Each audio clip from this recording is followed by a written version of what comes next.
Hebreus, capítulo de número 11. Hebreus, capítulo de número 11. E o versículo de número 25. Hebreus, capítulo 11, versículo 25.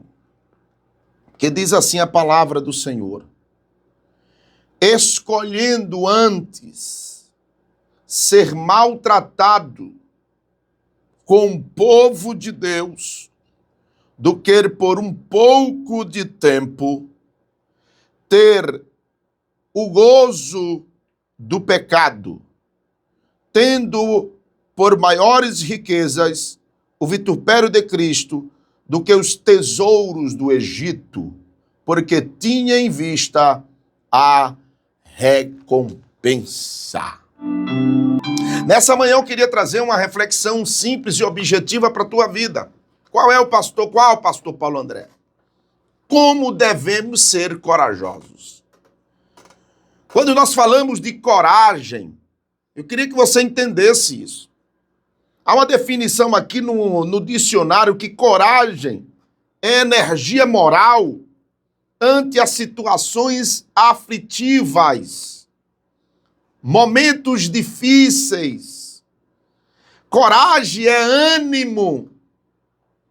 Coragem é você vencer em momentos difíceis, está no momento difícil na sua vida e você ter ânimo.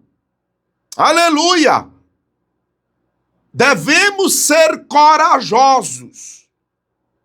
Ou você se esqueceu do que Deus falou através de Gideão, quando tinha 32 mil homens. Muita gente. E sabe o que foi que Deus começou a provar? Provar o caráter e a disposição de cada um de nós. Eu queria nesta manhã dizer isso a você. Deus estava provando o caráter, a disposição, a coragem de cada um de nós.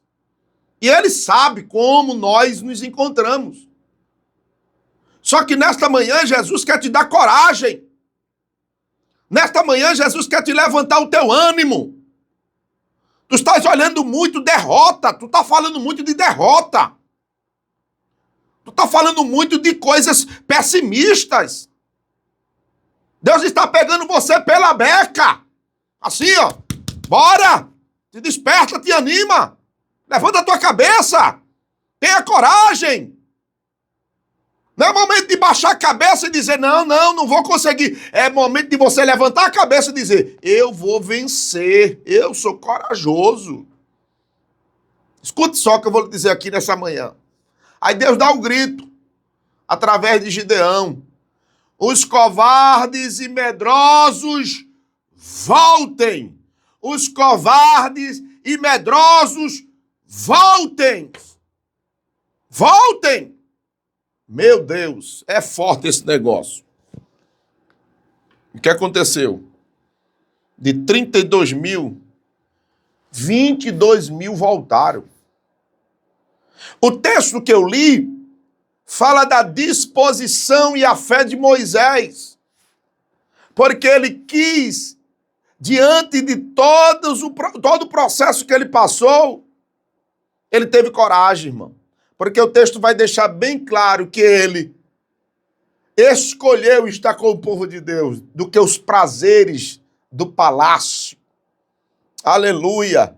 Qual era mais fácil para Moisés, os prazeres do palácio ou sofrer com o povo de Deus?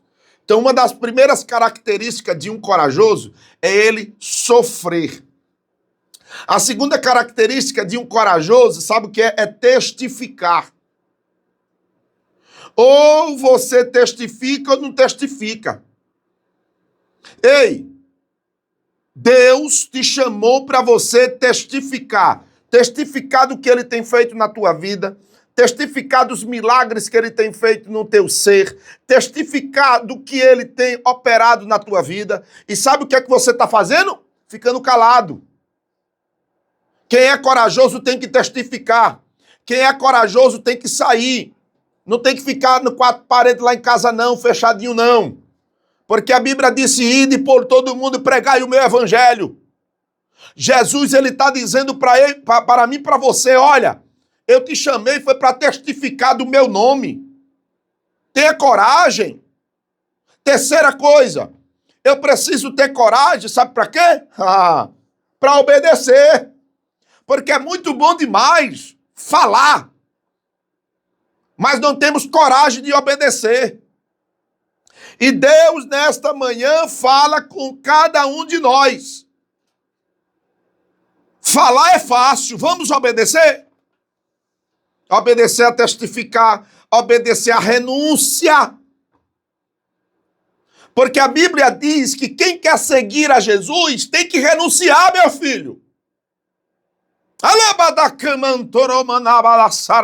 Aleluia! Tem que testificar, tem que renunciar. Para eu obedecer, o que foi que Jesus disse? Aquele que quiser vir após mim, negue-se a si mesmo. Primeira coisa, eu preciso obedecer. Em que sentido, pastor? Renunciar aos meus prazeres, renunciar aos meus desejos, renunciar tudo aquilo que me atrapalha na minha comunhão com Deus. Porque muitas pessoas falam, mas não obedecem. Por isso, não é somente sacrificar, fazer obras lindas. Olha, tem muita gente... Ontem o nosso irmão Marcelo fez essa pergunta, dizia assim, o que significa sacrificar? Porque a Bíblia diz o quê? Melhor obedecer do que sacrificar. Eu preciso ser corajoso em obedecer. Obedecer os mandamentos, obedecer a sua palavra, obedecer aos meus pais, obedecer ao meu pastor, às autoridades constituídas. Tudo é um processo de obediência. Mas o que seria sacrificar? Sabe o que é sacrificar? É a gente querer fazer coisas boas, é a gente querer fazer obras sociais, a gente fazer tudo isso, tudo é importante isso. Mas querer ocultar os nossos erros e pecados, as nossas desobediências. Por isso Jesus disse, olha, é melhor obedecer do que querer ser bonzinho, querer dar uma de puritano, querer dar uma de esperto. Obedeça a minha palavra, obedeça. Seja corajoso em obedecer. Que Deus te ajude. Que Deus te ajude. Eu poderia falar muita coisa aqui. Obedecer para fugir do pecado, da tentação. Tem muita gente que está cedendo, não quer obedecer a palavra. Jesus disse o quê? Vigiai e orai. Vigiai e orai. Porque não sabeis a hora da tentação que há de vir sobre vós. A tentação tem batido na porta de muitas pessoas. Eu sempre digo isso, ensinando. Certa feita, eu li um livro da revista chamada Da Meia-Noite e estava dizendo o seguinte, que o nosso inimigo, ele se aproveita quando a nossa natureza pecaminosa está inclinada aos desejos da carne.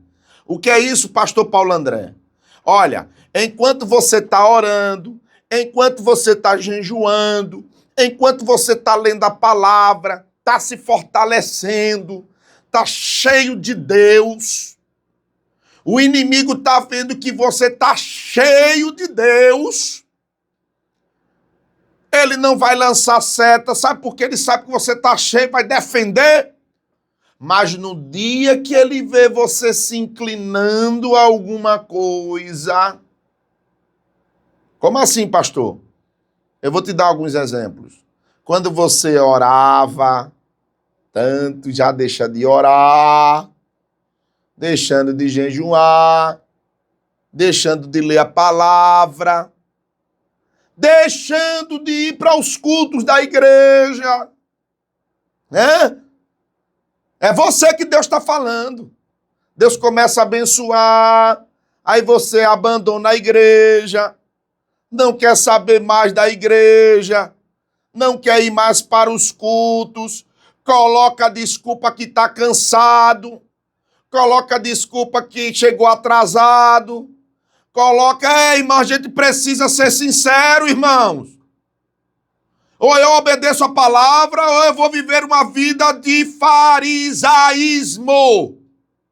Querer demonstrar uma coisa que eu não sou. Ontem, na escola dominical, saiu uma palavra. Lá no livro de Malaquias, que é muito conhecido, capítulo 3, versículo 8 e versículo 9. Quando vai dizer em que me roubais. A gente às vezes fala somente nos dízimos e nas ofertas, não é verdade? Mas tem muita gente roubando a Deus no tempo. Eu vou rasgar o verbo nesta manhã.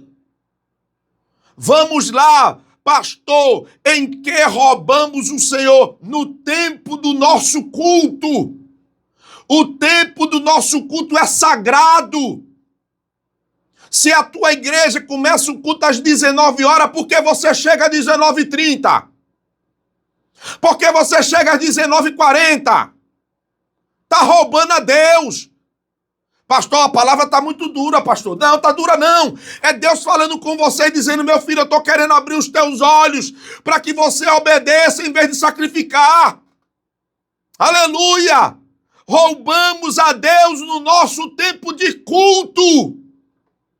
Mentimos.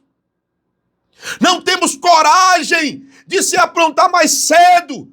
Imagina se o culto é às 18, como é a nossa igreja. Tem culto que é às 17 horas. Que hora você vai chegar no culto para adorar a Deus? Está roubando a Deus.